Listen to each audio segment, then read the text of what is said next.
All right. So just like everyone who else who applied to the mentorship, my goal was to learn something absolutely new. I had never done anything in machine learning before, so I figured, you know what, why not? My goal for my project was first to work with the largest data set I could find locally on my own machine because I have no experience with remote computing. I wanted to do machine learning, high-level quantitative analysis, figure out how to make predictions, and then eventually, if I could, get through to distributed computing. These are primarily the packages that I ended up using. So what's my project? Trying to predict the price of crude oil. Contrary to what most people believe, crude is actually not from dinosaurs. So in full disclosure, I do work in finance. This is not a recommendation.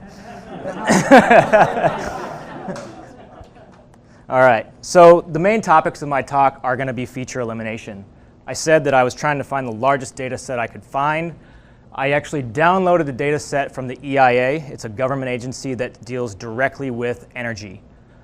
There were actually 54,000 features that directly deal with the price of petroleum, and that was what I decided to work with. With that, I was going to use the scikit-learn models to do prediction, and then eventually, if I could, figure out seasonality and optimize and try to figure out how I could do a forecast. So the data set was actually in a JSON file, and while it was a very large file, I think it was around 200 to 355 megabytes. It took a while to parse through, but the primary data that I was looking for, and if you're not familiar with JSON, it's essentially a Python dictionary. So this is the data set that I'm looking for, in addition to the series or the API key with a corresponding feature. Well, just because we're trying to predict price, I wanted to make sure that all the price values were actually available and correspond with the other features that I'm trying to use to make my predictions. These different API keys are the different futures contracts, for each quarter, and then the last one is a combination, and it's the spot price, so it's a continuous futures contract. The data set that was actually available only goes back to beginning of 1989, even though all of the data that was available went back to 1920. So with just some quick filtering and data manipulation, I took 54,000 entries or features, and just doing some filtering and knowing that the data set started in 1986, I had to figure out how to whittle this down. In doing so, it actually went to and dropped down to 3,864. I figured that was a pretty good filter just to start. Next, I had to figure out, well, knowing that I'm going to do machine learning, what is the features that I need to figure out to actually make predictions. So in doing so, I used the linear regression model and then fit that into recursive feature elimination. And this is what allowed me to, over time, whittle down and recursively knock out a lot of the features. The scikit-learn model in doing predictions actually use a training set and a testing set. You can determine the size of the test set based upon the amount of data that you have. Typically, it's around 10 to 20% for your testing set. Once you have that, you then pass in new data to try to predict based upon the R-square score. And then once you have your R-square and you know everything's fit, you pass in a new test set.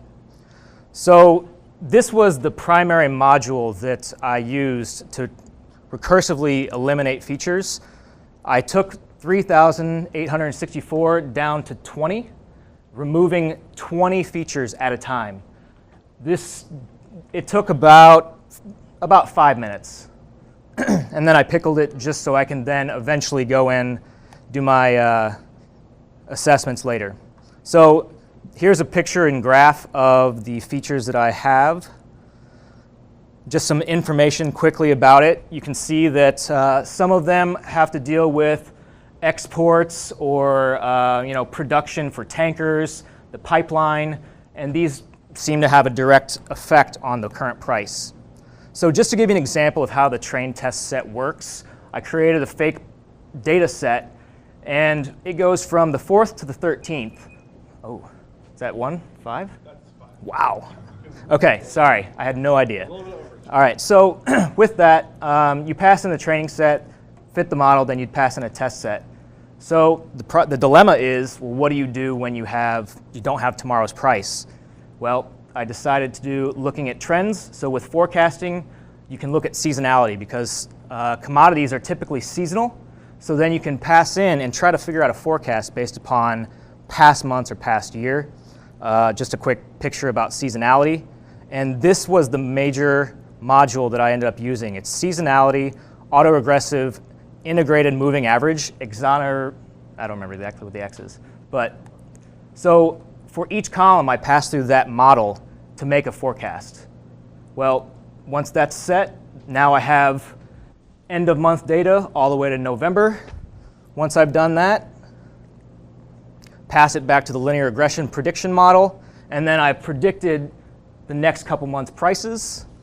And so for the future, I want to figure out how to optimize, scale this up with the distributed computing, and then who knows, maybe put into a strategy.